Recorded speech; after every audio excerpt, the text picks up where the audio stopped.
Aê! Bonjour tout le monde, j'espère que tu vas bien. Olá, bom dia para todo mundo, bem-vindos a mais um episódio do ATM Flix, toda segunda-feira a partir das 7h30 da manhã. Eu sou o professor André, se você ainda não me conhece, e aqui eu ensino dentistas e fisioterapeutas a terem segurança no diagnóstico e resolverem 100% dos seus casos de bruxismo, DTM e neuropatias. E hoje, no episódio número 83 do ATM Flix, eu vou mostrar para vocês sobre o efeito placebo. E eu vou trazer aqui um artigo científico para a gente vestir o nosso jaleco da evidência científica sobre o efeito placebo nas disfunções temporomandibulares. Então vamos juntos analisar esse artigo científico e entender como a gente pode potencializar este efeito placebo nos nossos pacientes. É muito importante você entender isso, que muitas vezes o que faz o paciente melhorar não é só o efeito da sua terapia. Existe uma grande porcentagem, que pode chegar a uma porcentagem muito alta, que depende também de um efeito, de um mecanismo do nosso corpo, que é o efeito placebo. E é isso que a gente vai falar aqui hoje. E para entender efeito placebo, antes de tudo, eu queria contar uma história aqui para vocês. Não sei se vocês conhecem essa história do Mágico de Oz, mas a história do Mágico de Oz conta uma passagem onde a gente pode analisar essa questão do efeito placebo. O Mágico de Oz, conta a história da menina que encontra, vai para um mundo encantado e encontra três personagens: o espantalho, o homem de aço e o leão. O espantalho, ele se dizia muito, não se achava muito inteligente. O homem de lata, o homem de ferro, ele se achava uma pessoa sem coração. E o leão, ele se achava não muito corajoso.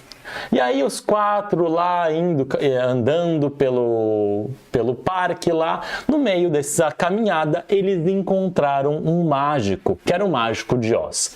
E o mágico, ele pegou e ele deu um diploma para o espantalho, para ele ser mais inteligente. Para o homem de lata, ele deu uma medalha, um colar de coração, para ter mais coração, empatia. E para o leão, ele deu uma medalha de honra ao mérito para mostrar a sua força, a sua coragem. E aí eles foram com esses três objetos e passaram por várias regiões e fizeram várias lutas e várias brigas. O espantalho se mostrou muito inteligente, o homem de lata se mostrou muito com coração, muito empático, e o leão se mostrou muito corajoso, muito guerreiro.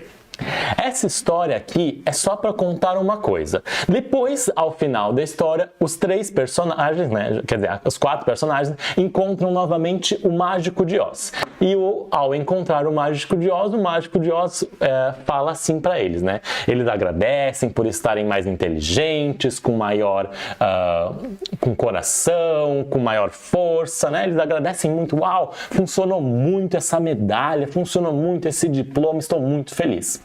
E aí o Mágico de Oz simplesmente responde assim: olha, na verdade isso apenas era um papel para o diploma, o coração era apenas um colar e essa medalha de honra não servia para nada. Isso não tinha efeito nenhum. O que aconteceu, na verdade, foi apenas um incentivo para mostrar tudo aquilo que vocês têm dentro de vocês, que são capazes de ser mais inteligentes, mostrar mais forças e ter mais coração. Então, na verdade, o que o Mágico de Oz quis mostrar é que ele deu objetos que não tinham funções reais. Ele deu um objeto que tinha, hoje, o que a gente conhece, um efeito placebo. Um efeito placebo nessas terapias. E hoje, entender efeito placebo faz a gente entender o quê? Que, na verdade, muitas vezes a gente vai usar técnicas de tratamento para potencializar esse efeito interno que o nosso corpo tem. O nosso corpo tem um próprio poder interno de cura. Nós somos capazes de nos curar internamente. E é potencializar esse poder de cura, esse poder de melhora que a gente vai potencializar ao entender o efeito placebo. tá? Então, o efeito placebo é isso, o paciente melhorar perante algo que é inócuo, é uma farinha, é uma pílula que não tem efeito. E aí a gente vai entender por que isso acontece aqui, principalmente voltado para a nossa área, que é a área de disfunção temporomandibular. E aí o que a gente fez para detalhar e para buscar todos os artigos científicos sobre esse assunto? A gente fez uma revisão sistemática. Essa revisão sistemática seguiu o guia ou checklist do Prisma, que é para fazer boas revisões sistemáticas e bem elaboradas. Olha o que a gente fez aqui, pessoal. A gente pegou, então, ensaios clínicos randomizados que tiveram como algo placebo controlado em apenas adultos, tá bom? Isso é de 18 a 65 anos. Esses adultos, eles tinham que ter uma DTM dolorosa, Related Pain TMD, ou seja, não era, por exemplo, só um estalo articular que não tinha dor, era uma DTM ou um estalo, uma muscular que relatava a dor, né? E essa DTM, ela era avaliada através de critérios diagnósticos como o RDC, que é um critério bem importante criado em 1992, e a atualização desse RDC, que foi o DC, criado em 2004, tá? Bora lá. Então, o que a gente chegou aqui? Tinham vários estudos, né? 42 estudos.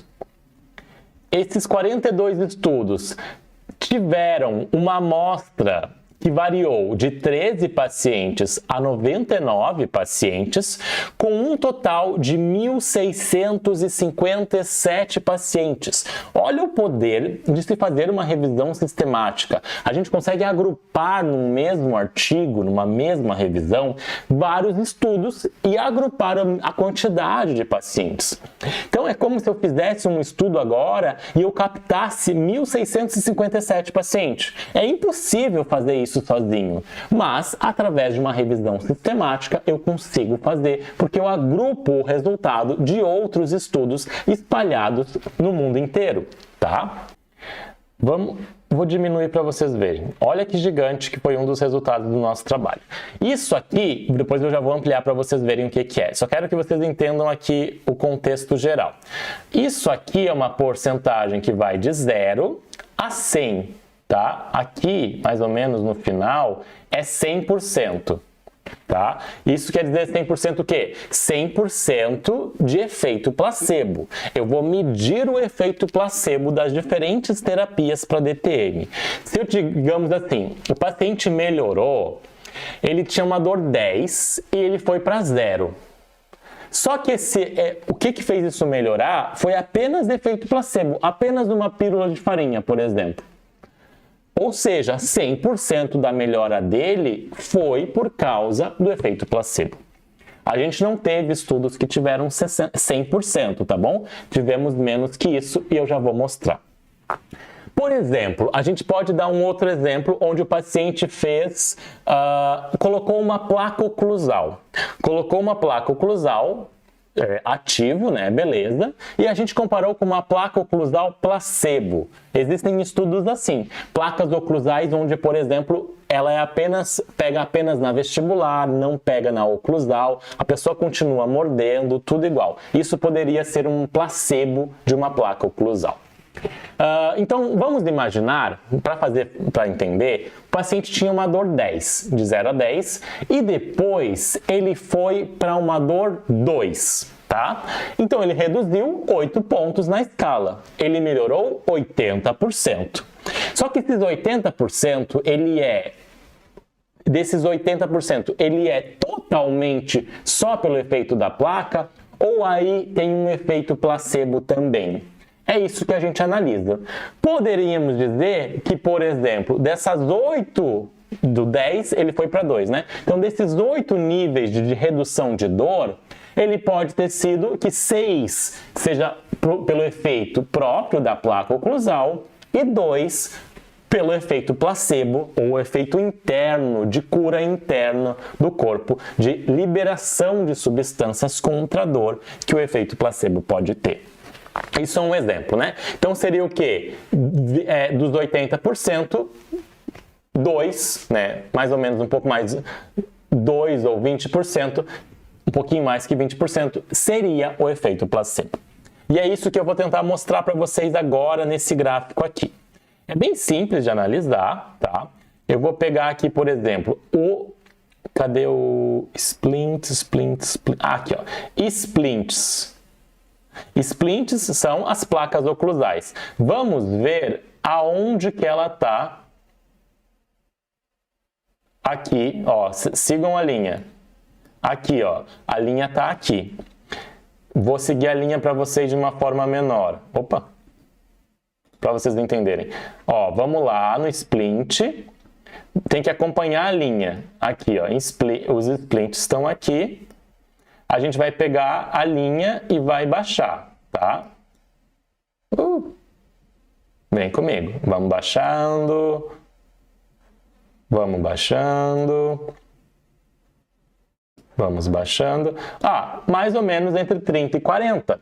Então, quer dizer que o resultado de todos esses trabalhos aqui, que tiveram placas oclusais, a porcentagem de efeito placebo, eu estou falando apenas de efeito placebo, variou de 30% a 40%, mais ou menos uns 33%, 34%.